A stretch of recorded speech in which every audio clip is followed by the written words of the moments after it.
ایمان پلورونکی 22مه برخه.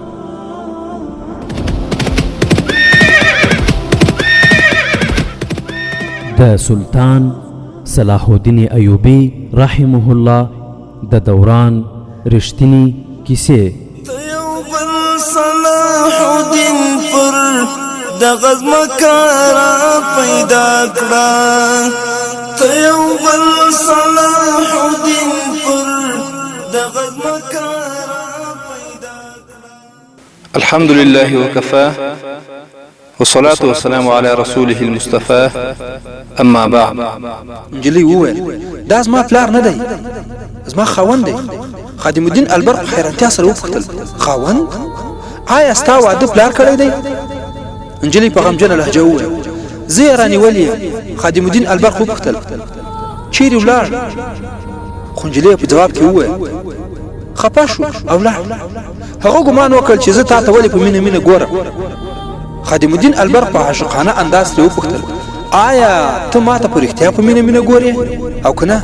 نجلۍ له شرمه مسکی شوه، په کراره یې وویل زه له هغه بوډا نه تنګه شوې یم، که چا راته ترېنه نجات را نه کړ نو ځان به ووژنم. په میدان کې سپرو او پیاده پوځونو حیرانونکي فعالیتونه ښودل او د حرب او ضرب څرګندونې یې کولې. سیل کوونکو دغه جنګي چارې تر دې د مخه نه وې لیدلې. یوازې سوډاني پوځ یې لیدلی و چې د مصر په خزانه د ښامار په څېر پروت. د هغو قومندانان به د پاچاهانو په څېر بهر وتل. له هغوی سره به که د پوځ کوم ټول کنډک او غونډ و، هغوی به پر کلیو د توپان په څېر ورپرېوتل. تر څارویه پورې به یې له ځانونو سره راوړل. که له چا سره به یې د اعلی نسل آس یا اوښ ولید، په زوره به یې له ځانه سره بیول. د خلکو په زړونو کې دې خبرې ځای نیولی و او بس. پوځونه پر رعیت باندې د ظلم او تیري لپاره ساتل کېږي، خو د سلطان صلاح الدین ایوبي مجاهدین تر دې ډېر جلا وو. یو خو هغه ټولی و چې په دې مارچ کې ګډون لرل. نور پوځ د سلطان صلاح الدین ایوبي لارښوونې سره سم د خلکو په منځ کې ورګډ شوی و چې په خلکو کې دا اغېز را ولاړې کړي چې پوځي وګړي د دوی خپل وروڼه او زامن دي. د بد اخلاقه او بد کرداره صفاهي لپاره ډېره سخته جزا ټاکل شوې وه. خادم الدین البرق چې د سلطان صلاح الدین ایوبي د نظامي شورا مشر او په راز کې شریک سړی و، د سلطان صلاح الدین ایوبي له لارښوونې او د میلې له شور او غوغا بیخي نه خبر و. نجلۍ د جادو په څېر د هغه په دماغ باندې سپره سوې وه. هغه له نجلۍ سره د مینې څرګندونه وکړه او نجلۍ هم مینه ومنله. دې کار د دواړو لپاره اسانتیا پیدا کړه. خادم الدین البرق له هغې سره د بیا بیا لیدلو وویل. هغې په جواب کې وویل زه یوه رانیول شوې وینځه یم او د دغه بوډا په واک کې هر وخت مې څارنه کوي. نجلۍ دا هم ورته وویل چې د بوډا په کور کې 4 مېرمنې دي. خادم الدین البرق خپله رتبه هېره کړه. د یو عاشق لیوني په څېر یې د لیدنې هغه ځایونه ور وښودل چیرې به چې د خپل سر او اوباشو خلکو پرته هېڅوک هلته نه ورتلل. په هغو ځایونو کې یو ځای د نجلۍ خوښ شو. دا له ښاره بهر د پخوانۍ زمانې یوه کنډواله وه. خادم الدین البرق له نجلۍ سره د دې وعده هم وکړه چې له بوډا نه به یې حتما دا خلاصوي او هڅې به کوي. درېیمه شپه البرق له کوره ووت. هغه به د حکیمانو په څېر له کوره ووت، خو په دې شپه د غلو په څېر بهر ووت. اخوا دې خوا یې وکتل او یو لوري ته روان شو. پر قاهره باندې چوفتیا خپره وه. د نظامي میلې له پای 2 ورځې تېرې سوي وې. له بهر نه راغلي سیل کوونکي تللي وو. د حکومت له امر سره سم په وختي توګه جوړ کړل شوي قهوهخانې ویجاړې شوي وې.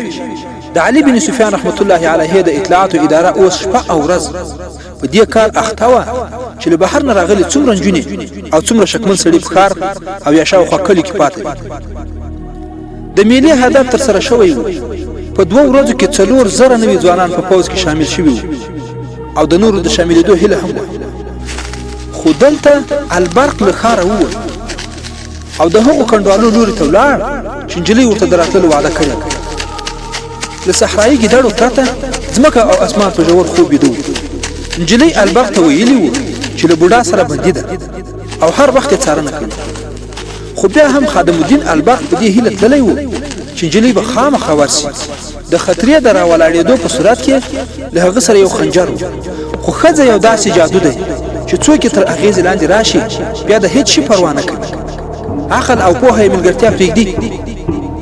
خادم الدین البرق د پاخه عمر سړی و، خو یو ناپوهه ځوان ترې جوړ شوی په تیاره کنډواله کې یو تور سیوری له سره تر پښو پورې په تور څادر کې پټ ولید او هغه له کنډوالې ورک شو. هغه زر زر کنډوالې ته ورغی. د پریوتي دیوال له منځه هغه کنډوالې ته ننوت. مخې ته تیاره کوټه وه. په چت کې د کوم غټ مارغه د الوتلو غږ واورېدل شو. خادم الدین البرق د هوا تیزې څپې احساس کړې او له دې سره یوه کلکه څپېړه په مخ وخوړه. له دې سره یې د چی چی غږونه واورېدل. هغه پوه شو چې دا د کوم غټ مرغه اواز و چې په خپلو پنجو به د ده مخ څیرې کوي. هغه کېناست او په پښو کشولو باندې له کوټې نه راووت.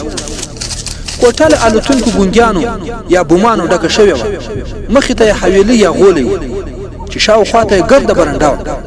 خادم الدین البرق دا فکر هم ونه کړ چې یوه اخیستل سوې نجلۍ هر وخت تر څارنې لاندې دې ویرونکې کنډوالې ته به څنګه راسي. خو په برنډه کې د چا د قدمونو له خرپاره پوه شو چې دلته څوک شته. هغه له ملا نه خنجر راویست، په لاس کې یې ونیو او پر سر یې دغه مرغان الوتل راوتل. د مرغانو د پرهارې اوازونه ویرونکي وو. خادم الدین البرق قرار غږ کړ: آصفه. نجلۍ هغه ته خپل نوم آصفه ښودلی او په میله کې دا هم ورته ویلي وو چې هغه څه ډول پلورل شوې ده. ده ورته وویل: تاسې راغلی؟ خادم الدین البرق د آصفې غږ واورېد. هغه له برنډې په منډه راغله. له خادم الدین البرق سره غاړې غټۍ شوه. ویې ویل: ستاسې په خاطر مې ځان د مرګ له خطر سره مخ کړی دی. زه ډېر ژر بېرته تلل غواړم. په بوډا مې په شرابو د خوب معجون څښلي راغلی یم. هغه راویښ نه سي. خادم الدین البرق پوښتنه وکړه: آیا ته هغه ته په شرابو کې زهر ورکولی نه سې؟ آصفې وویل: ما هېڅکله څوک وژلي نه دي. ما هېڅکله دا فکر هم کړی نه و چې دغسې به له کوم پردي نارینه سره کښېنم او ولاړېږم او کنډوالو ته به ورځم. خادم الدین البرق هغه په غېږ کې ونیوله. ناڅاپه یې شاته برنډه روښانه شوه. له کومې کوټې نه چې خادم الدین البرق تېر سوی و، له هغې نه 2 مشالونه راووتل چې د لرګیو په سر کې د تیلو د لمدو ټوټو نه جوړ شوي وو. د مشالونو لمبې ډېرې زیاتې وې. خادم الدین البرق آصفه شاته کړه. په لاس کې یې خنجر و. آیا دا په کندر کې اوسېدونکي پیریان وو او که د نجلۍ پسې د هغې خاوند راغلی؟ خیر، خادم الدین البرق لا په همدې فکر کې و چې یوه سړي په غرېدلي غږ وویل: دواړه ووژنئ. مشالونه چې رانږدې شول، د هغې په رڼا کې خادم الدین البرق او آصفې 4 سړي ولیدل. د یوه په لاس کې برچه او له 3 نورو سره تورې وې. هغوی مشالونه په ځمکه کې ښخ کړل او د کندر غولی هم رڼا شو. دا 4 واړه سړي د خادم الدین البرق شاوخوا د وږیو لیوانو په څېر باندې چکر پیل کړ.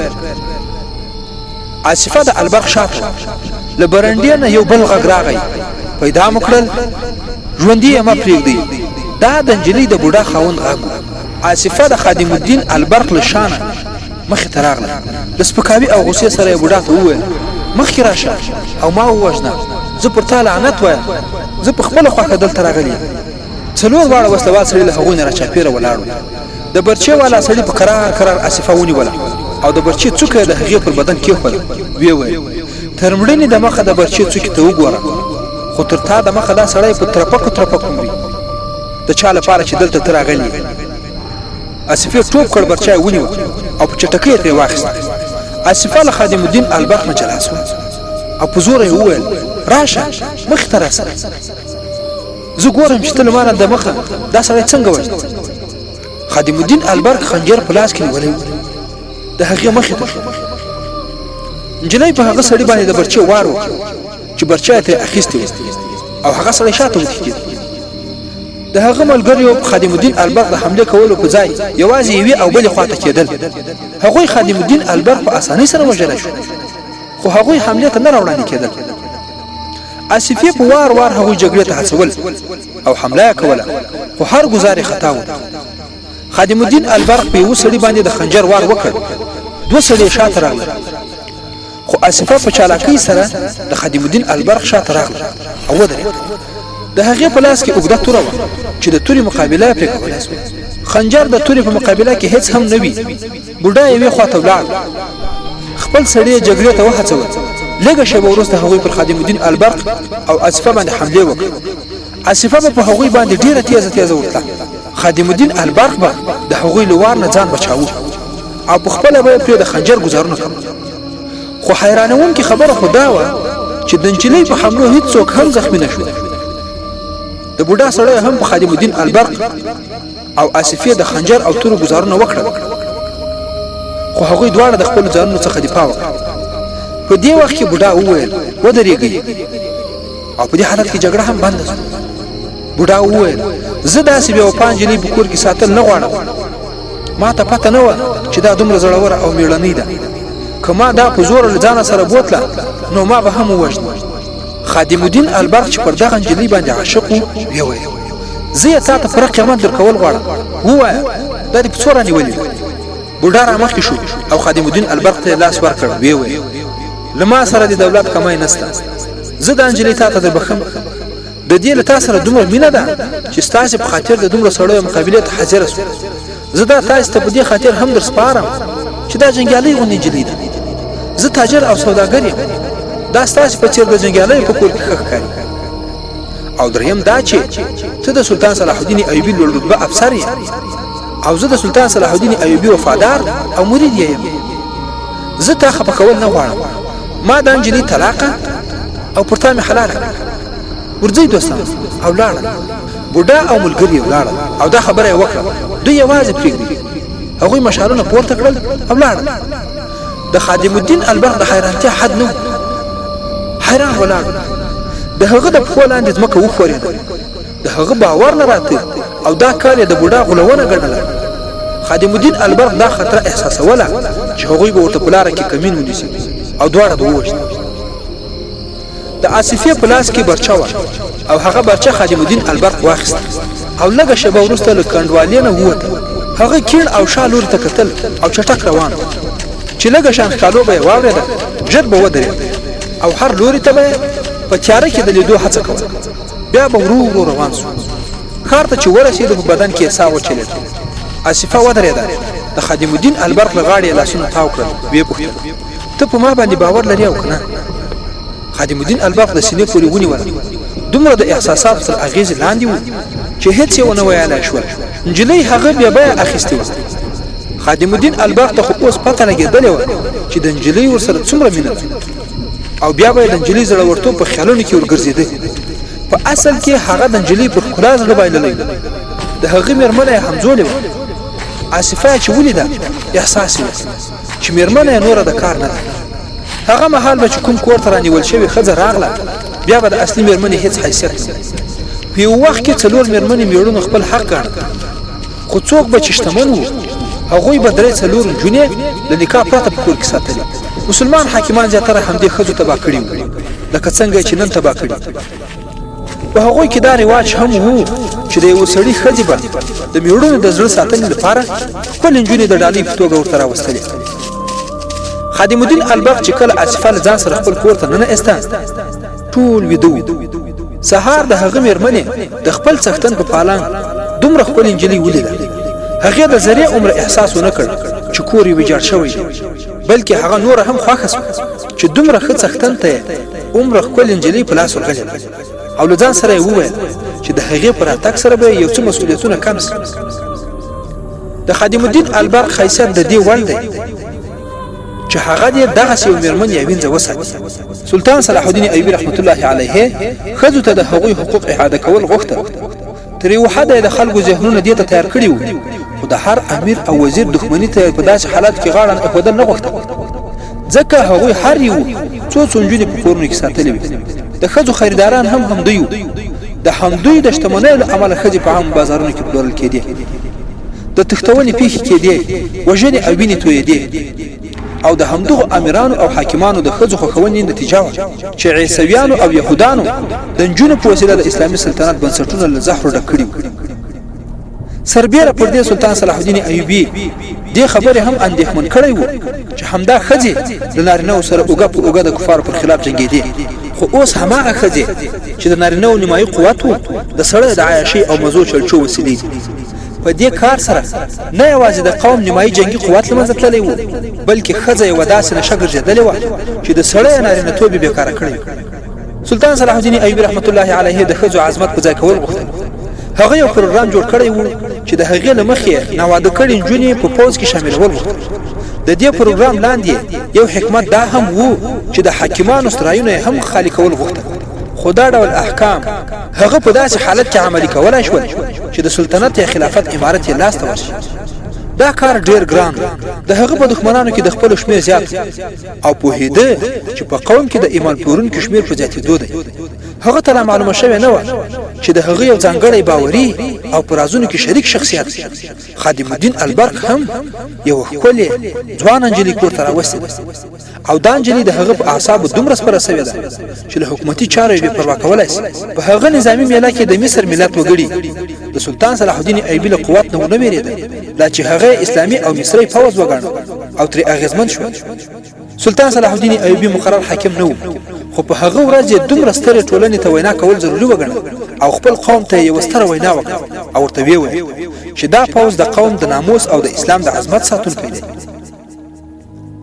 هغه د صلیبیانو اهداف په تفصیل سره بیان کړل مصریانو ته وویل چې صلیبیانو د مسلمانانو امیرانو او حاکمانو د عیش خوونې لعمله د هغه ځای د خلکو ژوند حرام کړی دی صلیبیان د مسلمانانو قافلې لوټوي مسلمان نجونې تختوي بیا ابرو کوي او بیا پلوري سلطان صلاح الدین ایوبی رحمت الله علیه مصریان خپل ملي او اسلامي مسؤلیتونو نه باخبره کړل او وی چې په فوج کې شامل شي او د خپل ناموس او اسلام ساتنه وکړي د سلطان صلاح الدین ایوبی وینا ډیره احساساتي و او دومره اغیزمنه و چې د خلکو زړونه یې راوپارول او له هماغه ورځې ځوانانو ځانونه د فوج په لیکو کې شاملول پیل کړل تر لاسو ورځې پورې په فوجي لیکو کې د شاملېدونکو ځوانانو شمیر 6,000 ته ورسېد چې په هغه کې تقریبا 1.5 ځوانانو خپل اوخان له ځانونو سره راوستي او د زرو په شاوخوا کې ځوانانو اسونه او کچرې له ځان سره راوستي سلطان صلاح الدین ایوبی په سملاسي توګه هغوی ته د څاروي قیمتونه ورکړل او عسکري روزنه پیل شوه درې میاشتې وروسته د سلطان صلاح الدین ایوبی په فوج کې درې بدې چارې په چټکتیا سره خپرېدو شوې اول غلا دوهم جواری او د شپې لخوا غیر حاضري دا کارونه تر دې د مخه هم کېدل خو نشت سره برابر له پوځي میلې وروسته د یو ساري ناروغي شکل غوړه د درې واړو بنسټ جواری و د غلا پیښې خو تر دې حد وی چې یو صفاهي به د بل صفاهي کوم شي غلا کوي او په بازار کې به خرڅ خو یو شپه د پوز درې اسونه غلا شو د سپرو او صفاهیانو شمیر پرو هیڅوک هم غیر حاضر نه و کدی ځان ته پاملرنه نه وای شوی نو بل ځل لاس اسونه غلا کېدل لوړ مقامات رپورټ ورسید هغوی پوزونه خبردار کړل له سزا وبېرو او له خدای وبېرو خو درې واړه بدی زیاتېدو یو شپه یو صفاهي ونیول شو هغه له کوم ځای کې تراته تر دې د مخه به صفاهیان د پیردارانو په غلا وته او بیا به پټ شول خدا صفاهي د لرزې په حال کې روان و پیردار ولید غاګي په وکړ صفاهي ودرېد او را پریو صفاهي چې وکړ په وینو کې لات پات هغه راپورته کړ او خپل افسر ته ورو د هغه مرهم پټي وکړای شو خو ژوندۍ پاتې نشو خو ترمړنی د مخه وویل چې خپل ملګری صفاهي د ټپی کړی او د هغه خپل ملګری وشو د هغه مړی له مرکز نه نیم میل کاوس 1500 متر لري په خیمه کې پروت د هغه له وینا سره سم حالت درې خیمه خلک کوچان له هغه سره خپل انجنی وي هغه خلکو به د خپل انجنو په وسیله د صفاهیانو نفسي خواهش پر کولو او د شپې له خوا صفاهیان حالت ورتل چې کله به بیرته کیم تر استلیدل نو څه ډالۍ به هم ورته ورکول کېدی او ورته ویل به چې خپل ملګری هم در سره راوړ له هغه سره به هم وپیژن هغه به هم بل شپه خپل ملګری له ځان سره ورو هغه خانه بدوش وګړي یوازې عصمت لرونکي نه و بلکې د هغوی هر یوې ښځې به هر صفاهي ته دا هم ویل چې ځان ترې جاروي او له هغه سره به واده کوي وروسته له څېړنو معلومه شوه چې هغو نجونو په دې ډول د پوځیانو ترمنځ رقابت پیدا کوو چې په نتیجه کې دوه صفاهیانو چې په یو وخت کې ورغلي وو ښته وکړه چې یو یې همالته ووژل شو او بل یې تر قشلې راورسېد حال یې ووایي او مړ شو د دویم صفاهي د مړي راوړلو لپاره صفاهیان ولېږل شول له هغې سره یو قمندان هم هغه صفاهي ورته ځای او لاره ښودلې وه هلته چې ورسېدل ګوري چې د صفاهي مړی پروت دی خو خیمه او اوسېدونکي یې نشته د شپې په تیاره کې د هغوی لټولو امکان نه لري د صفاهي مړی راپورته کړای شو د دغې پیښې خبر سلطان صلاح الدین ایوبي ته ورکړل شو په راپورټ کې دا هم ویل شوی و چې په فوج کې جرایم زیات شوي دي او درې اسونه هم غلا شوي دي سلطان صلاح الدین ایوبي رحمت الله علیه علي بن سفیان راوغوښت ورته وویل چې په فوج کې د خپل استخباراتي کسانو ته دندې وسپاري چې د دغه پیښو لاملونه څه دي. سلطان صلاح الدین ایوبی رحمت الله علیه البرق ته هم د سپاهیانو د اخلاقی تربیت په اړه هدایات ورکړل. د دې پوښتنې جواب موجود و او هغه دا چې د ښار یو لوري ته په یو پراخه ځمکه باندې یو عظیم الشانه کلا وه چې د مصریانو یو کور نه بلکې مکمله کورنۍ په هغه کې اوسېده. د دې کور او د اوسېدونکو یې په ښار کې ډېر درناوی کېده ځکه چې ډېر خیراتونه ترې ویشل کېدل. له همدې کوره له غریبانو سره مرستې کېدې. په نظامي میله کې همدې کورنۍ د اشرفیو ډکې 2 تیلۍ د پوځ لپاره ورکړې. دا د یو سوداګر کورنۍ وه. مصر ته د سلطان صلاح الدین ایوبي تر راتګ د مخه به دا کور د سوداني پوځ د لوړ رتبه افسرانو د مېلمستیا ځای و. سلطان صلاح الدین ایوبی رحمت الله علیه چې راغی سودانیان ختم کړل نو بیا همدې کورنۍ ایوبی ته ځان وفادار کړ. خو د علي بن سفیان رحمت الله علیه د سړی لاس دې کور ته رسیدای نه شو. په کومه ورځ چې سلطان صلاح الدین ایوبی رحمت الله علیه علي بن سفیان او البرق ته امر وکړ چې په فوج کې د بدکارۍ لاملونه معلوم کړي تر دې یو شپه د مخه د همدې کور په یو کوټه کې 12 سړي ناست د شراب څښلو لړۍ روانه وه. کوټې ته یو بوډا سړی راننوت. د هغه په لیدو ټول ودرېدل. له بوډا سره یوه ډېره ښکلې نجلۍ وه چې نیم مخ یې په پرده کې پټ و. کوټې ته له راننوتلو سره دروازه بنده شوه او نجلۍ نقاب پورته کړ. هغه له بوډا سره کېناست.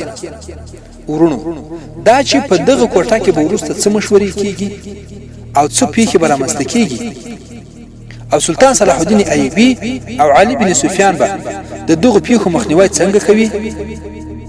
د 22مې برخې پای.